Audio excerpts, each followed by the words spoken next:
আপনি কি কখনো ভেবেছেন কেন কিছু চ্যানেল মাত্র কয়েক মাসে হাজার হাজার সাবস্ক্রাইবার পেয়ে যায় আর কিছু চ্যানেল বছরের পর বছর ভিডিও আপলোড করেও বড় হতে পারে না? বেশিরভাগ মানুষ মনে করে এর কারণ ভাগ্য। কেউ বলে অ্যালগোরিদম, কেউ বলে ভালো ক্যামেরা নেই, কেউ বলে টাকা নেই। কিন্তু আজ আমি এমন একটি বিষয় নিয়ে কথা বলবো যেটা অনেকেই খেয়াল করে না। ইউটিউবে বেশিরভাগ মানুষ ভিডিও বানায়, কিন্তু খুব কম মানুষ দর্শকের সমস্যা নিয়ে চিন্তা করে। একবার চিন্তা করে দেখুন, আপনি যখন ইউটিউব খোলেন তখন কি কোনো ভিডিওকে সাহায্য করার জন্য ক্লিক করেন? না, আপনি ক্লিক করেন কারণ ভিডিওটা আপনার কোনো সমস্যার সমাধান করবে, কিছু শেখাবে অথবা আপনাকে বিনোদন দেবে। এখানেই বেশিরভাগ নতুন ইউটিউবার ভুল করে। তারা ভাবে আমি কি ভিডিও বানাতে চাই, কিন্তু প্রশ্ন হওয়া উচিত দর্শক কি দেখতে চায়। ধরুন একজন লোক প্রতিদিন নিজের জীবনের গল্প আপলোড করছে, কিন্তু কেউ তাকে চেনে না। তাহলে মানুষ কেন ভিডিও দেখবে?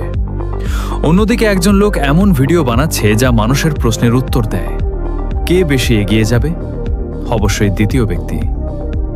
আরেকটি বড় ভুল হলো, অনেক মানুষ ভিডিও আপলোড করে কিন্তু ভিডিও বিশ্লেষণ করে না।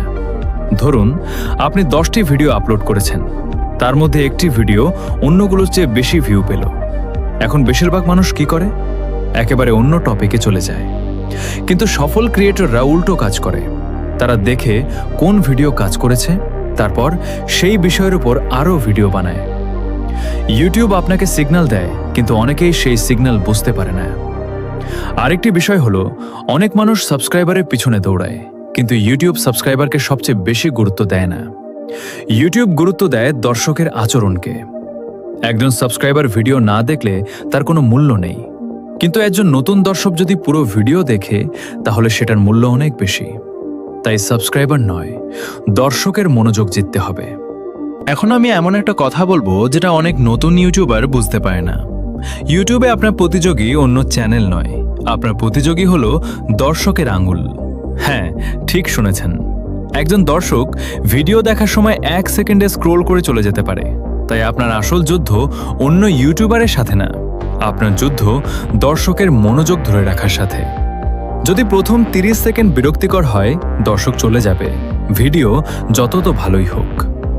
আরেকটি ভুল হলো, অনেক মানুষ ভাইরাল ভিডিও খোঁজে, কিন্তু তারা মূল্যবান ভিডিও বানায় না। ভাইরাল ভিডিও একদিনের জন্য ভিউ দিতে পারে, কিন্তু মূল্যবান ভিডিও বছরের পর বছর ভিউ দিতে পারে। ভাবুন, একটি ভিডিও যদি মানুষের একটি বাস্তব সমস্যার সমাধান করে, তাহলে মানুষ আগামী বছরও সেটা খুঁজে দেখতে পারে। এটাই দীর্ঘমেয়াদী গ্রোথ। আরেকটি গুরুত্বপূর্ণ বিষয় হলো, নতুন ইউটিউবাররা প্রায় খুব তাড়াতাড়ি হাল ছেড়ে দেয়। 10টা ভিডিও, 20টা ভিডিও, 30টা ভিডিও, তারপর বলে আমার চ্যানেল হচ্ছে না। কিন্তু বাস্তবতা হলো, ইউটিউব অনেক সময় নেয়।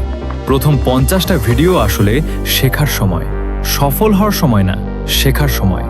কোন টাইটেল কাজ করে, কোন থাম্বনেল কাজ করে, কোন টপিক মানুষ পছন্দ করে, এসব শেখার সময়। আর শেষে একটি বিষয়, ইউটিউবে জিততে হলে, বিখ্যাত হওয়ার চেষ্টা করবেন না, উপকারী হওয়ার চেষ্টা করুন। কারণ মানুষ বিখ্যাত মানুষকে সাবস্ক্রাইব করে, কিন্তু তার আগে তারা উপকারী মানুষকে খুঁজে। তাই আজ থেকে নিজেকে প্রশ্ন করুন, আমি কি ভিডিও বানাতে চাই? এই প্রশ্ন বাদ দিন, বরং প্রশ্ন করুন, মানুষের কোন সমস্যার সমাধান আমি দিতে পারি? যেদিন এই প্রশ্নের উত্তর খুঁজে পাবেন, সেদিন থেকেই আপনার ইউটিউব যাত্রা বদলাতে শুরু করবে। ভিডিওটি ভালো লাগলে লাইক দিন, কমেন্টে জানান আপনার চ্যানেলের সবচেয়ে বড় সমস্যা কি, এবং এমন আরও শিক্ষামূলক ভিডিও পেতে সাবস্ক্রাইব করুন। ধন্যবাদ।